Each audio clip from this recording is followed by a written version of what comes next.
Okay, so you reached out because you've been feeling a bit, well, blah lately. Yeah. Just not quite yourself. Yeah, low energy. And you sent over some information about anemia. Uh-huh. You really want to get a handle on what it's all about. Absolutely. But more importantly, you want to know what you can do about it. Yeah. So think of this deep dive as your personalized guide to navigating anemia Right. and figuring out how you can start feeling like yourself again. Exactly. And the information you shared, that's going to be our roadmap. Perfect. It lays out the basics of anemia, what causes it, and most importantly, what you can do about it. And I think we can uncover some pretty cool stuff along the way, right? Definitely. I mean, let's face it. Yeah. We've all felt that drag, that just can't get going feeling. Oh, yeah. Makes you wonder if there's something more to it. Absolutely. So let's start with the basics. What exactly is anemia? Well, in the simplest terms, anemia just means your body doesn't have enough healthy red blood cells. Those cells, they're like little delivery trucks carrying oxygen all over your body. Ah, okay. And if you don't have enough of them, well, things start to slow down. Gotcha. Hemoglobin, that's the protein inside red blood cells that actually carries the oxygen. Okay. So not enough red blood cells or not enough hemoglobin, your body's just not getting the oxygen it needs. And that's when those pesky symptoms Yeah. start showing up. Exactly. And the info you sent, it lists quite a few. Mhm. Fatigue, weakness, those are usually the first things you notice. Okay. But then you might get headaches, feel dizzy or lightheaded, Mhm. maybe even some chest pain. Wow. And your hands and feet might always feel cold. Interesting. While we're talking about this, it might be a good time to think about whether any of these ring a bell for you. Yeah. Good point. Do any of these symptoms sound familiar?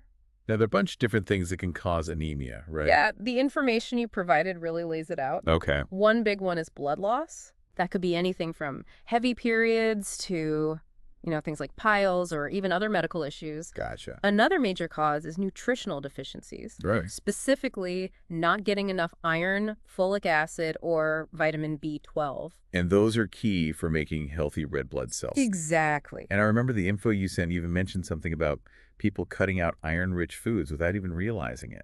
Yeah, it's easy to do. You think you're eating healthy, but you might be missing out on those critical nutrients. Absolutely, and that can really set you back. What else can lead to anemia? Well, there are things like intestinal disorders. Okay. Even if you're eating all the right things, if your body can't absorb the nutrients, you're still going to run into problems. Ah, I see. Crohn's disease, celiac disease, those are examples. Mm-hmm. They can damage your intestines, making it hard to absorb what you need. Got it. Pregnancy is another one. Oh, right. It really increases the demand for iron. That makes sense. And then sometimes your body just doesn't make enough red blood cells on its own. Okay, so lots of different possibilities. Yeah. But good news is there's a lot you can do about it. Exactly. And that's where the idea of superfoods comes in. Right, foods that are packed with nutrients. And first up, honey. Yeah. I mean, it's delicious, but it's actually good for anemia, too. Well, honey does have a bit of iron in it. Okay. But more importantly, it's got copper and manganese. And those help it. They're important for the enzymes that help your body make blood cells. Ah. And the information you shared, it really highlights combining honey with lemon juice. Why lemon juice? Vitamin C. It helps your body absorb iron better, especially the iron from plant-based foods. Interesting. So having that combo, maybe first thing in the morning, that's a great way to start your day. Simple enough. And even just drizzling honey over fruit, that's an easy win. Like bananas and apples. Exactly. Okay, next on the list, beetroot. Yeah. Now, I know beetroot can be a bit, well, divisive, Yeah, some people love it, some people hate it. but it sounds like it's a real powerhouse for anemia. It really is. It's got iron, but it's also got calcium, copper, a whole bunch of B vitamins. And vitamin C, don't forget that. Right, so it's got the iron and the vitamin C to help absorb it. Exactly, it's a 1-2 punch. And there's even a recipe for beetroot juice in the info you sent over.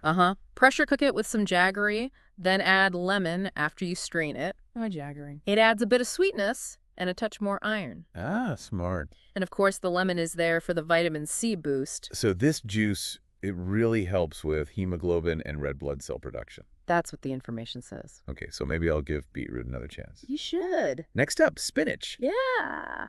That's the classic anemia fighter, right? It is, but there's a catch. Oh, How you prepare it makes a big difference. really? The information you shared, it says you should always cook or saute spinach.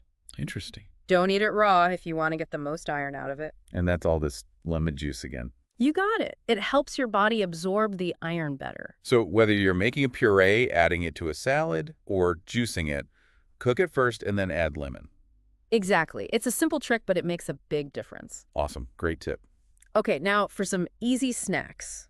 Dates and raisins. Uh-huh. I love those, but are they really that beneficial? They are. They're like little nutritional bombs. Right. But they've got iron, calcium, potassium, zinc, magnesium, folates, vitamins A and K, Wow, that's a lot. and raisins. They even have vitamin C, so they help with iron absorption and boost your immune system. Double goody. Exactly. So ditch the processed snacks and grab some dates and raisins instead. Sounds like a good plan. Okay, next we have pomegranate. That beautiful red fruit. It's not just pretty to look at, it's good for you too. Tell me about it. It's packed with iron, and it's got vitamins A, C, E, and K, Okay. plus fiber, folate, and potassium. Wow. And that vitamin C, it's crucial for keeping your iron levels up and your red blood cell count healthy. Makes sense. And the information you sent, it also mentions other iron-rich fruits. Like what? Papaya, black grapes, muskmelon, cantaloupe. So many options. Variety is key. Last but not least, black sesame seeds. Also called kala tilla. I don't use those very often, but they sound pretty impressive. They are. What do they have? Iron, copper, zinc, vitamin B6, vitamin E, and folates. Another nutrient powerhouse. You could roast them and sprinkle them on your cereal. Okay. Or even make a traditional sweet with jaggery syrup. Ooh, that sounds good. Now, beyond the specific foods, there's some traditional wisdom we should talk about. Oh, right, the copper and iron vessels. Exactly. Interesting. So in Ayurveda, they traditionally store water overnight in copper vessels. Okay. The idea is that the water absorbs some copper. And that helps with... Copper plays a role in how your body uses iron. So it's not a direct source of iron, but it helps keep everything balanced. Interesting. And then there's cooking with iron cookware. I've heard of that. Yeah, it's pretty cool. How does it work? When you cook food in an iron pot or pan, some of the iron actually leaches into your food. Really? Yeah, so you're basically getting a little extra iron in every meal. Wow, that's amazing. It's a natural way to bump up your iron intake. I love it. So even the cookware you use can make a difference. Now, beyond the specific foods and the traditional practices, there are some general diet and lifestyle recommendations, right? Absolutely. And it all boils down to balance and mindful eating. Okay. The information you shared really emphasizes eating a wide variety of fruits, vegetables, nuts, seeds, and whole grains. Makes sense.